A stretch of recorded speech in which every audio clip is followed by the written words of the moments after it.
Chapter 7 The Monster Mermaid. See what I mean? TV shows don't get much dumber than that. Okay, Terry, I said when it was finally over. Let's get back to work. But it's time for my second favorite show, said Terry. Buzzy the buzzing fly. Buzzy the buzzing fly. Bzz. Oh no, it's not, I said, grabbing the remote and turning off the TV. Oh yes it is, said Terry, snatching the remote out of my hand and turning it back on. Actually, I think you'll find that it's not, I said, picking up the TV and throwing it out of the treehouse. It landed with a crash on the ground below. Terry shrugged. I guess you're right, he said.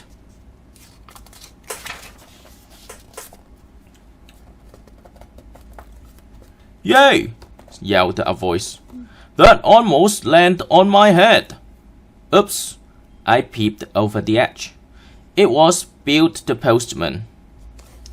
Sorry, Bill, I said. It was an accident. That's all right, said Bill, choking. Delivering mail to the 13-story treehouse is always an adventure. Is young Terry here? I've got a parcel for him. Special delivery. Yay, says Terry, sprinting for the letter. I'll be right down. He'd returned a few minutes later with a package. My sea monkeys, he yelled as he opened it. They arrived at last.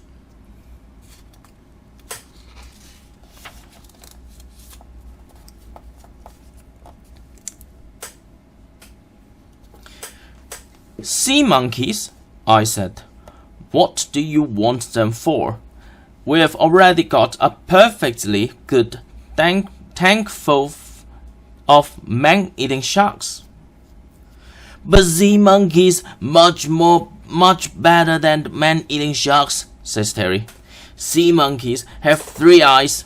They breathe through their feet and they build vast underwater kingdoms.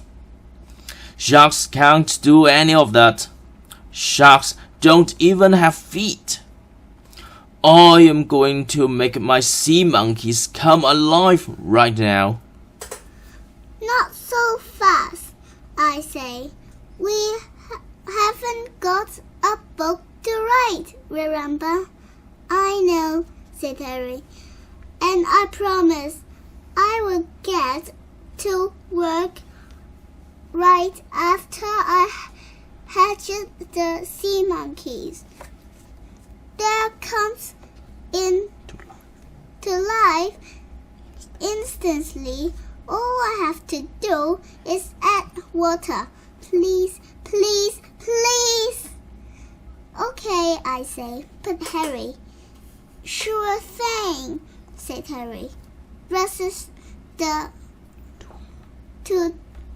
the elevator. I will be right back. I wait for a long time, and then a really long time, and then a really, really long time. But he didn't come back.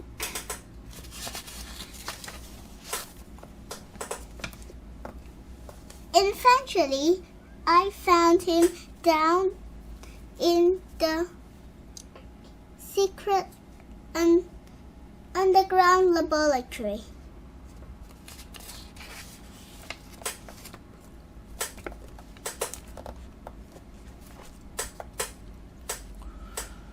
What are you doing? I said. I thought you were supposed to be adding water to the eggs. I am, said Terry. I've just finished making the apparatus that will help me measure the exact amount of water I need. Too much and the sea monkeys could drown. Too little and they could suffocate. But you said hatching the egg would be instant, I said. And it will be, says Terry, just as soon as I add the water. Now stand back.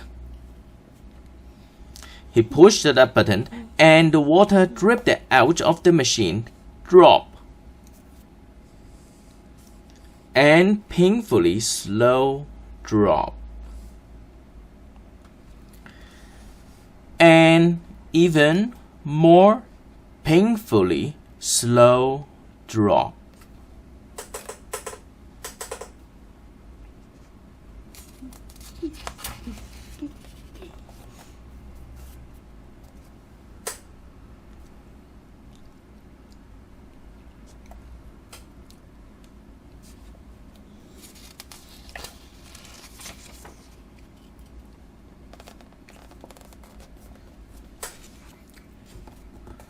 Finally, about 1,000 million trillion gazillion painfully slow drop later, it was done. At last, I said, add the eggs, quick, let's get back to work. Sure, says Terry, I just have to purify the water. How long will it take? I said. Terry looked at the package. 24 hours. What? I said. But that's a whole day. Don't be silly, Andy, says Terry, laughing. There are not 24 hours in a day. Yes, there are, I shout. And if you think I'm going to let you waste any more time on these stupid steam monsters, then you're out of your tiny pea-brained, number-scouted-sized mind. Brain's a simple guide. Large pea-sized brain, Terry. Sesame seed-sized brain, bird. Grain of sand-sized brain, gnat. Atom-sized brain, tiny. Andy, these drawings are not to scale.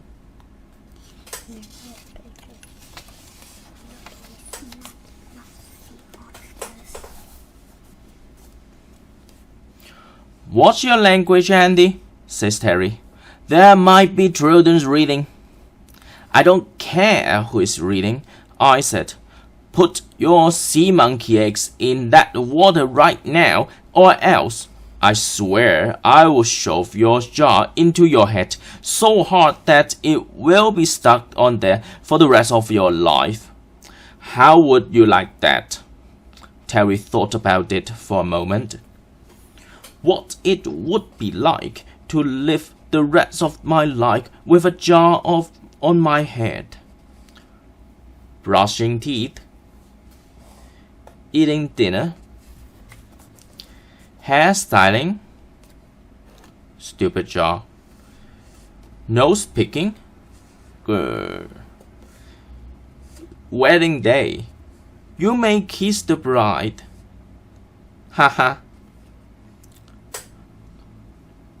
Old age, old Terry, stupid jar. Bedtime, stupid jar. Very old Terry. The end. Oh, Andy's crying. Stupid jar. Dead Terry.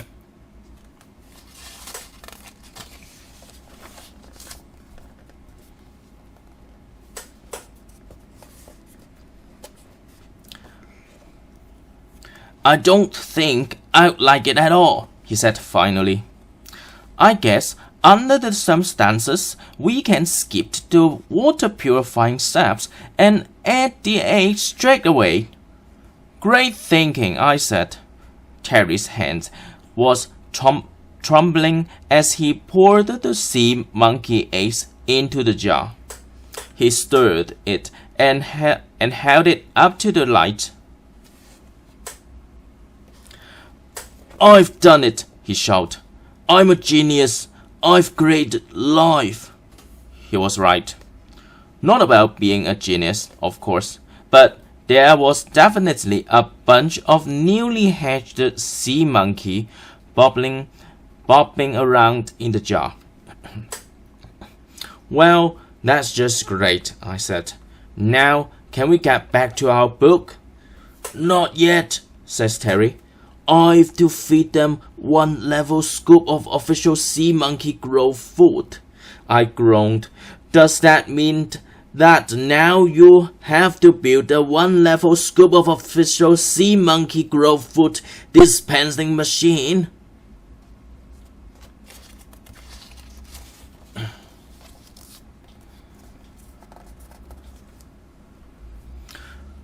"No need for that.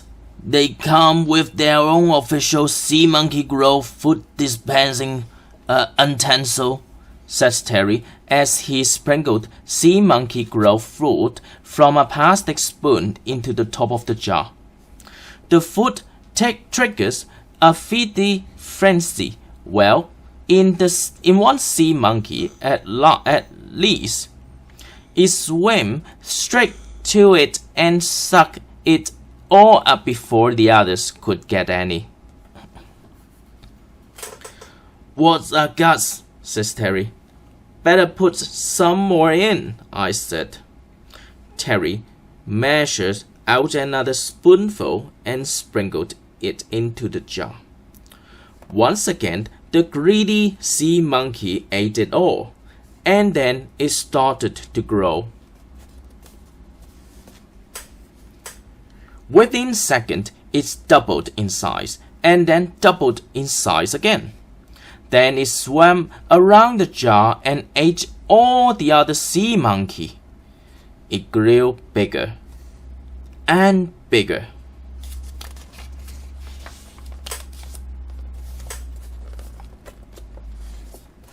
And bigger. "It's getting too big for the jar," says Terry. "Get a beaker," I said. "A really big beaker." Terry darted away and returned with the biggest beakers we had. "That ought to hold it," he said, as he tipped the sea monkey from the jar into its new home. But the sea monkey kept right on growing. Soon it was too big for the beaker, so we tipped it into the bucket. But it quickly outgrew it as well. "That's no use," says Terry. "We need something even bigger." "How about the bath?" I said. "I didn't know we had a bath," said Terry. "Yes," I said. "I've been meaning to talk to you about that. It's in the bathroom." "I didn't know we had a bathroom," says Terry. "Just bring the bucket and follow me," I said.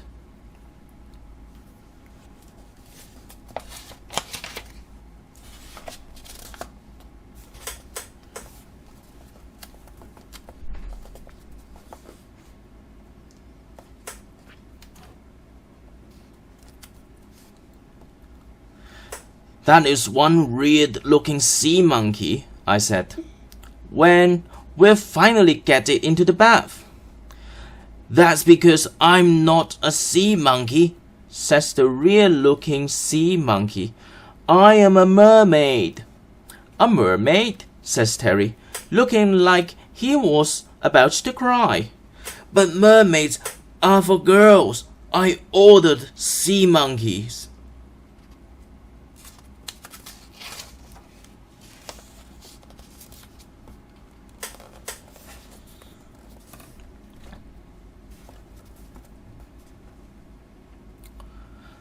"It's not my fault," said the mermaid.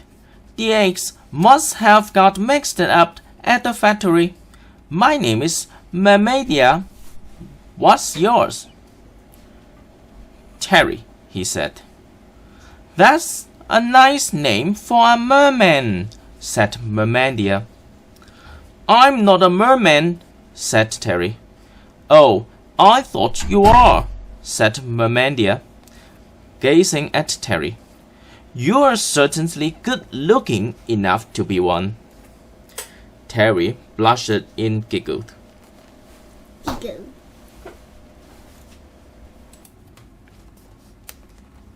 Hello, I said. I am Andy. Uh-huh, said Mermandia, not taking her eyes off Terry. I live here too, I said. Uh-huh, said Mermandia. Why don't you run along now, Sandy? Terry and I would like to be alone. Yes, says Terry, dreamily. But what about our book? I said. When are we going to do that? But it was no use. Neither of them were listening to me. They were just gazing into each other's eyes. It was quite embarrassing, actually.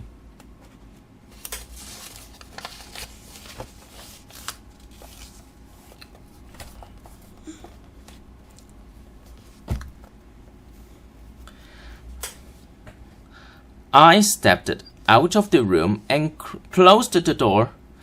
The thing was, though, I could still hear what they are saying. You're so sweet, said Mermandia. I wish I could stay here with you. But you can, can't you? said Terry. Alyssa, no, said Mermandia. I can't live in a bathtub forever. We've got a swimming pool, said Terry. It's see-through. You could live there. But I need to live in the sea, said Mermandia. It's where I belong. Oh, said Terry sadly.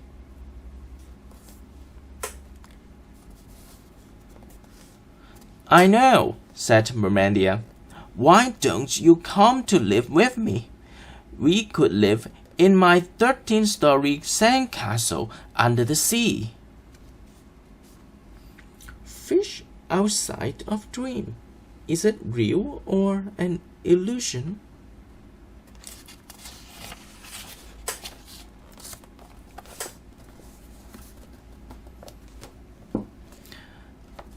That would be nice, says Terry.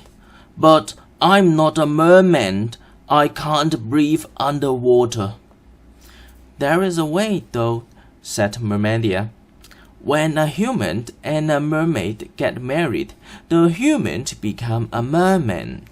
And all we have to do is to be married is kiss. Kiss. Ugly. I should have rushed in and broken it up right then and there. But I didn't want them to know I'd been listening. And besides, it was too late anyway.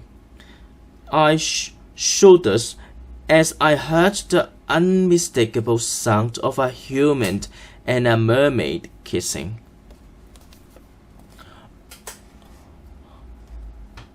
Oh, darling, groaned Mermandia.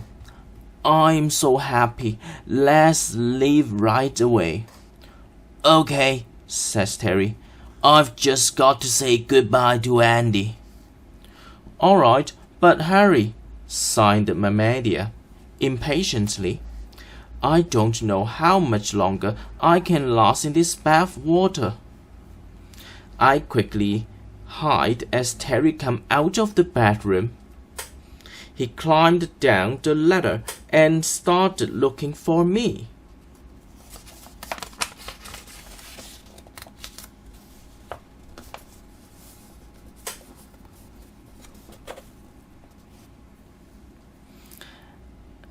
Andy, he called, I need to talk to you. I was about to go down and join him when I heard a strange gurgling sound coming from the bathroom. It sounds like the mermaid was joking, and even though I didn't especially like her, I thought I should still see if she was all right. But as I entered the bathroom, I caught sight of her reflection in the mirror, and what I saw was definitely not all right. In fact, it was definitely all wrong. Very, very wrong. Mermaidia wasn't Mermaidia anymore. She was a sea monster. Now, how could I be so sure that she was a sea monster? Well, for a start, there was her slimy monstery skin, and her slimy sea monstery tentacles, and her slimy sea monstery stench.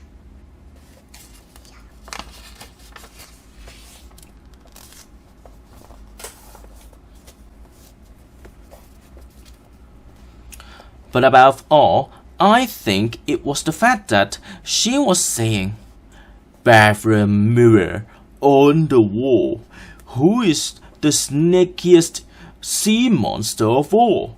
that really clinched it for me. You know, when you see something so horrible that you want to look away, but you can't. Well, that was so horrible that I had to get out of my flip camera to record it. Bathroom mirror on the wall, who is the sneakiest sea monster of all? The human does not suspect a thing. He's such a stupid ding-a-ling. He thinks that he will live with me in a palace of sand beneath the sea. He does not know that will not be. Instead, he will be dinner for me.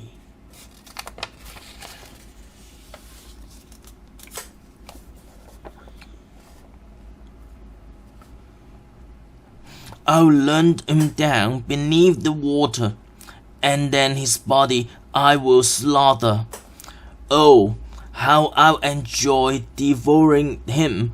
I'll tear him apart, limb from limb. I'll eat his eyes and ears and nails, and suck the marrow from his toes. I'll scratch his punny, pit brain the head, and grind his bones to make my bread. My trap is set, my plans are laid.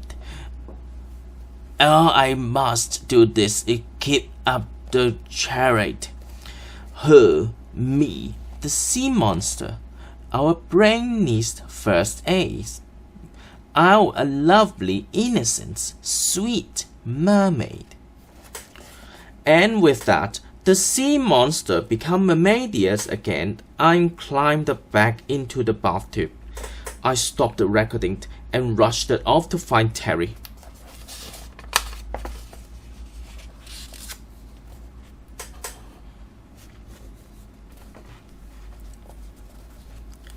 He was down in the kitchen. The marshmallow dispenser was shooting marshmallows into his mouth just as far as he could swallow them. "Guess what, Andy?" he mumbled with his mouth full. Let me see. You and Mermaidia got married and you're off to live in an underwater 13-story sandcastle." Terry was amazed. "How did you know?" "I heard the whole thing," I said. "And that is not all I heard. After you left, I discovered that Mermaidia is not a mermaid at all. She's a sea monster." "That's a lie," said Terry. "You're just jealous." "No, I'm not," I said. "Look at this." I pressed play on my camera and handed it to him. "Too much sugar,"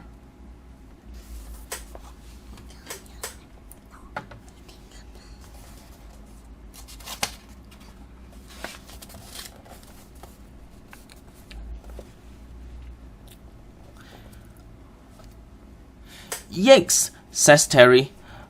What am I going to do?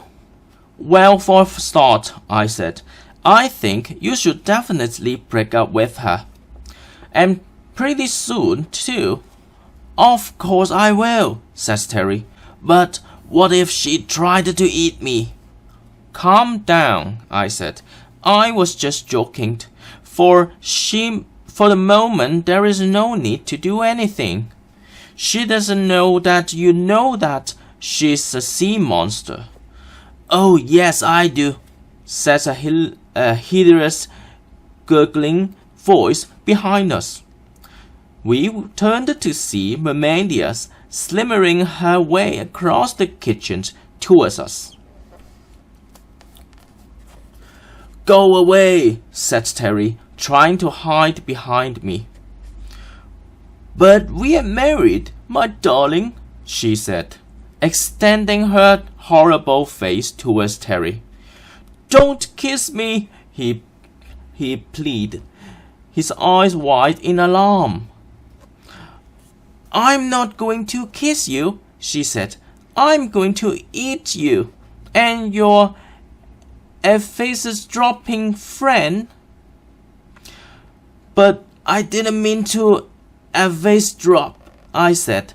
Can't you just let me off with a warning or a small fine or something? I suppose I could, said Mermaidia. It's just that I am so hungry. Being cooped up with a sea monkey packet for so long gave me such an appetite. We backed away from Mermaidia until we were pressed up against the elevator doors. I felt around behind me, desperately trying to find the buttons to open the door as she slammed it closer and closer.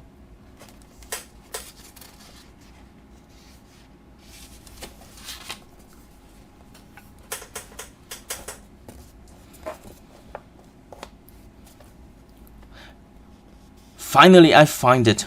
The door slid down, opened, and we tumbled backwards into the elevator. Mermaidia roared as the door slid shut. Phew, said Terry. I'm glad that's over. Are you kidding? I said, as we descended towards the laboratory. That was the only round one. So what are we going to do now? Well, I said, this may be a dumb question, but can the banana enlarger work in reverse? You mean as a banana stringer? Said Terry. Sure, it's simply a matter of reversing and polarity, but how the strengthened bananas going to help us fight a sea monster? They are not, I explained, as the elevator door opened into a tap. And we're not going to fight a sea monster. We're going to string it. But you're going to have to work fast. Your wife will be here any second. Don't remind me, says Terry, making a dash for the enlarger. I listened as the elevator rose through the trunk back to the main level. Mermaidia has obviously summoned it and would be here for any moment. One sea monster stringers ready for actions, says Terry. Just in time, I said.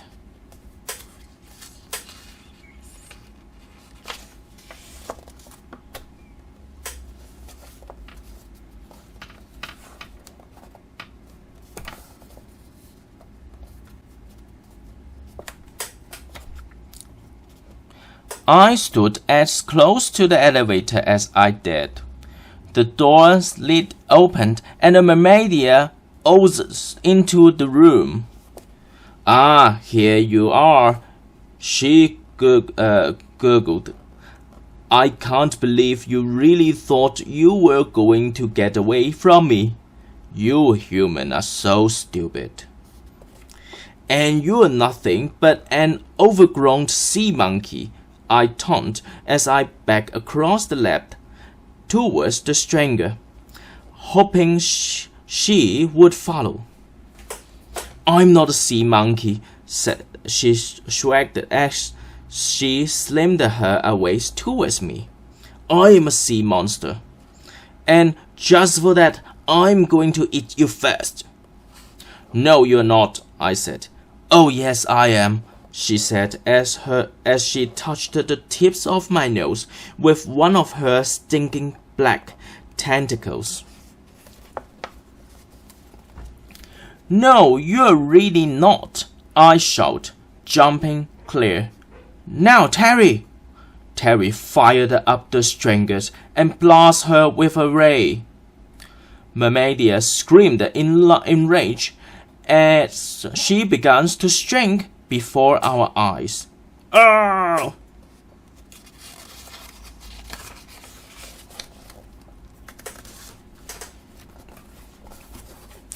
I am shrinking! She screamed as she grew smaller and smaller. I am shrinking! Shrinking! Shrinking! Shrinking! Shrinking! Soon she was no larger and no more dangerous than a jelly bean. She laid on the floor between us, ranting in a tiny, high voice. She was the worst sea monkey ever, says Terry. I've got a good mind to send her back to the factory. We're going to send her back all right, I said, but not to the factory, back to the sea where she belongs. In fact, I am going to do it right now, unless you're preferred to. No, I don't think I can, says Terry. Fine, I said. I pick her up with a pair of tweezers, dropped her into the toilet and full flush, twice. I wasn't taking any chances.